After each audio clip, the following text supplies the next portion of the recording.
measure my strawberries and everybody's babies. The first one I played was with my band Po Girl back at Camp Mather. And it was snowing, and we had only brought some bikinis and shorts with us. Everybody gave us sweaters and jackets and boots.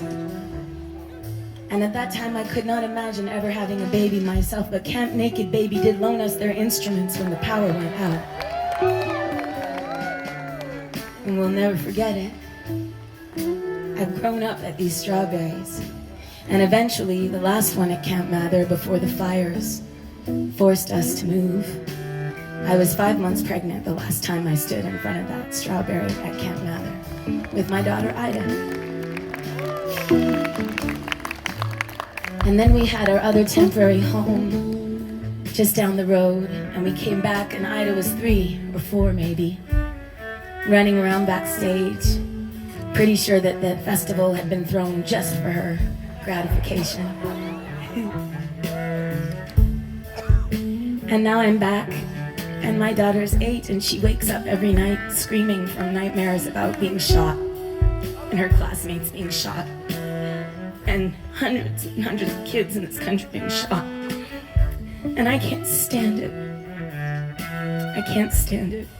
And I don't think any of us can afford to stand it. And whatever measures we need to take to break this hideous cycle, we need to take them all.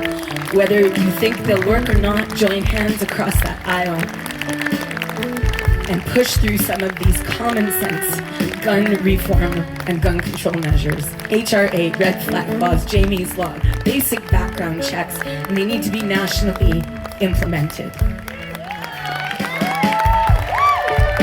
No more waiting on that.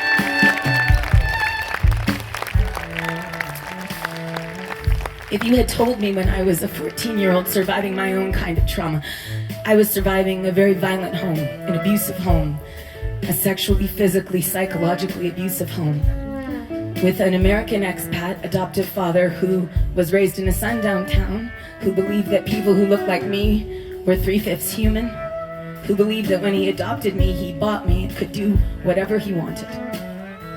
So I escaped that reality. I was 15, and I knew that I was safer running into the unknown than I was staying one more day with that family. I was safer sleeping in the cemetery and park benches than I was in the home of the people who called themselves my family but were jackals in disguise. These cycles and histories of violence, they're connected. They're all connected. It is not separate from what is happening now to the kids in our country. The number one cause of death of kids and adolescents in this country is now gun violence, and has been since 2020. Me, I got to run to school. It was a sanctuary. My home was violent, but school was safe for me growing up. I had that luxury.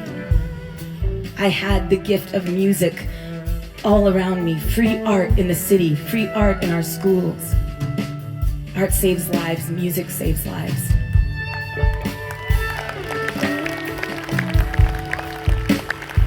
And it does get better. And we are a beloved community every time we choose to be, and we can choose to be constantly. We can carry this strawberry spirit with us everywhere.